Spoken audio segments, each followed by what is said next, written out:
राधे राधे मित्रों, आज हम आपको अपने चैनल नई पुरानी जानकारी में आपको एक ऐसी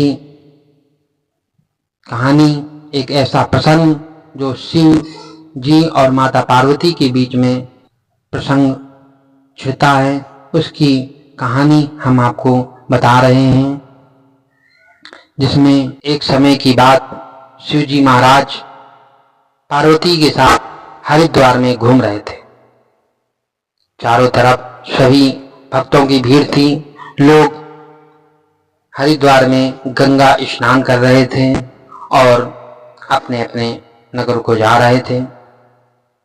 पार्वती माँ ने देखा कि सहस्त्रों मनुष्य गंगा में नहा नहा कर हर हर गंगे हर हर महादेव करते चले जा रहे हैं, परंतु प्रायः सभी दुखी और पाप परायण। पार्वती माँ ने बड़े ही आश्चर्य के साथ भोले बाबा से पूछा कि हे महादेव, हे देवों के देव महादेव, गंगा में लोग इतनी बार स्नान करते हैं, इतनी डुबकी लगाते हैं, फिर भी इनके पापों का और दुखों का नाश क्यों नहीं हुआ है? क्या गंगा मैया में इतनी सामर्थ्य नहीं रही कि इन लोगों का पाप गंगा मैया धुल सके? भोले बाबा ने कहा, हे माता, हे पार्वती माता, गंगा में तो बड़ा ही सामर्थ्य है, परंतु इन लोगों ने पाप नाशनी गंगा में स्नान ही नहीं किया है, तब इन्हें लाभ कैसा हो?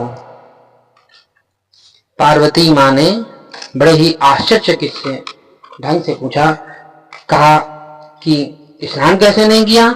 सभी तो नहा नहा कर आ रहे हैं, अभी तक इनके शरीर का जल भी नहीं सूखा है और आप कह रहे हैं कि इन्होंने गंगा मैया में स्नान नहीं किया। शिव जी ने कहा, भोले बाबा ने कहा, ये केवल जल में डुबकी लगाकर ही आ रहे हैं। कल मैं आपको इसका रहस्य समझाऊंगा। दूसरे दिन बड़े जोर की बरसात होने लगी, कीचड़ से भर गई, चारों तरफ पानी ही पानी और बीच रास्ते में एक चौड़ा गड्ढा, गहरा गड्ढा, चारों ओर कीचड़ भरा हुआ, जिसमें कोई गिर जाए कीचड़ उसके सारे शरीर में लिपट जाए। शिव जी ने लीला करने के लिए एक वृद्ध रूप, असहाय कमजोर वृद्ध का रूप धारण किया और दिन दिवस की तरह, मतलब असहाय, किसी तरह के सामर्थ्य नहीं, और गड्ढे में जाकर ऐसे पड़ गए जैसे कोई मनुष्य चलता फिरता गड्ढे में गिर पड़ा हो और निकलने के लिए बार बार प्रयास कर रहा हो, लेकिन निकल नहीं पा रहा हो। इस तरह भोले बाबा गड्ढे में जा पड़े और पार्वती माता को ये समझा दिया और कहा कि आप गड्ढे के पास बैठिए और आप लोगों को सुना सुना कर जोर जोर से पुकारते गइए और कहिए कि मेरे बूढ़े पति अचानक गड्ढे में गिर पड़े हैं, कोई पुण्य आत्मा जो इन्हें निकालकर इनको बचाए, इनके प्राण बचाए और मुझ असहाय महिला की सहायता करे। शिव जी ने ये और समझा दिया कि जब कोई गड्ढे में से मुझको निकालने को तैयार हो जाए, तब इतना और कह देना कि भाई मेरे पति सर्वथा निष्पाप हैं, इन्हें वही छुए जो स्वयं निष्पाप हों। यदि आप निष्पाप हैं तो इनके हाथ लगाइए, नहीं तो हाथ लगाते ही आप भस्म हो जाएंगे। पार्वती माता ने कहा कि ऐसा ठीक है, हम ऐसा ही करेंगे, और गड्ढे के किनारे बैठ गई और आने जाने वालों को जोर जोर से सुना सुना कर जो भोले बाबा ने सिखाई हुई बात थी वो कहने लगी कि हाय मेरे असहाय पति को गड्ढे से निकालिए और मेरी इस दुर्बल महिला को सहायता कीजिए। लोग वहां से गंगा स्नान करके आते जा रहे थे और देखते जा रहे थे, लेकिन किसी ने हिम्मत नहीं की। गंगा में नहाकर लोगों के दल आ रहे थे, लेकिन किसी ने मदद नहीं की। कुछ ने तो कहा कि कुछ लोगों ने तो पार्वती को यह भी सुना दिया कि मरने दो बुढ़े को, क्यों इसके लिए रोती हो। कुछ लोगों ने तो लोग लज्जा के डर से नहीं मदद की, कुछ लोगों ने धर्म का भय हुआ, कुछ लोगों का कानून का भय हुआ, कुछ दयालु पुरुष थे जिन लोगों ने करुणावश उनकी मदद करनी चाहिए तो निकालने का प्रयास करने लगे।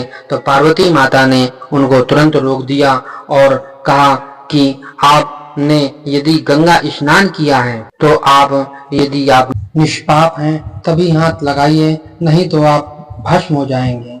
वो दयालु पुरुष भी उन्होंने हाथ लगाना उचित नहीं समझा।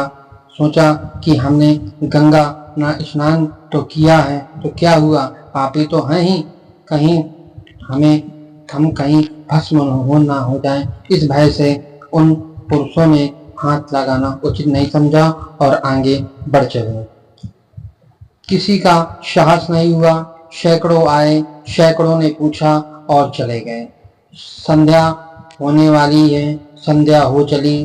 भोले बाबा ने पार्वती माँ से कहा, देखा आया कोई गंगा में नहाने वाला, जिसने सच्चा स्नान किया हो, जिसने मन में दृढ़ संकल्प लिया हो। ऐसा कोई श्रद्धालु भक्त आया जिन्होंने सच्चे मन से गंगा में स्नान किया हो।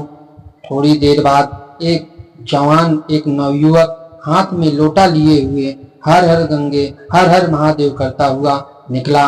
पार्वती माँ ने जोर जोर से कहा कि हाय मेरे बूढ़े पति को कोई बाहर निकाले।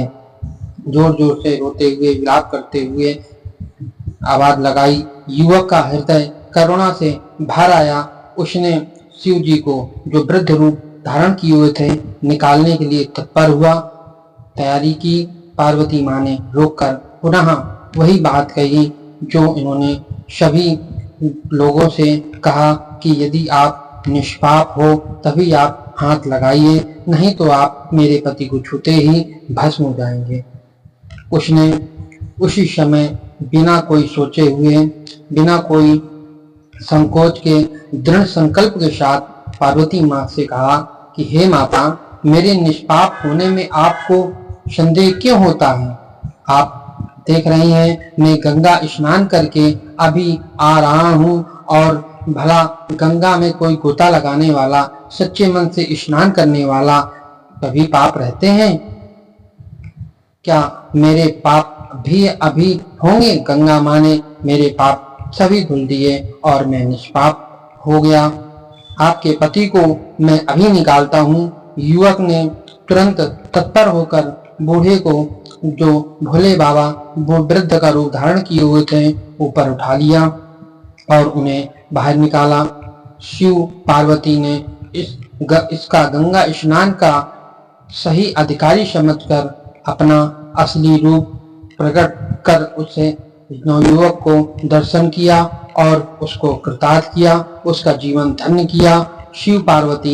शिव जी ने पार्वती माँ से कहा कि आपने देखा कि इतने लोगों में से किसी एक ने ही गंगा स्नान किया है, जो दृढ़ संकल्प, जो सच्चे मन से गंगा स्नान करके आता है। बाकी हजारों लाखों करोड़ों लोग गंगा स्नान करते हैं, लेकिन मन में दृढ़ संकल्प होकर गंगा स्नान भले ही कोई बिरले पुरुष करता है। तो ये भोले बाबा पार्वती माँ से गंगा स्नान की महिमा का प्रसंग बताते हैं और आनंद लेते हैं। राधे राधे।